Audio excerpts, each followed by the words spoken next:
हदीस मुबारका वालिदैन के साथ हसन सलूक। हजरत अबू हुरैरा रवायत करते हैं कि एक शख्स रसूल अल्लाह के पास आया और पूछा, आ रसूल अल्लाह, मेरे अच्छे सलूक का सबसे ज्यादा हकदार कौन है?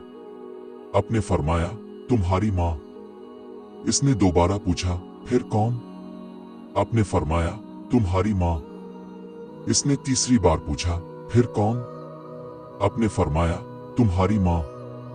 फिर चौथी बार फरमाया, तुम्हारा बाप। सही बुखारी और सही मुस्लिम। प्यारे दोस्तों, इस्लाम में वालिदैन का मकाम बहुत बुलंद है।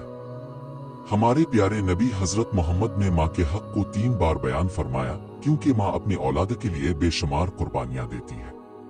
वो हमें मोहब्बत से पालती है, हमारी तकलीफ में जागती है और हर वक्त हमारी खुशी चाहती है।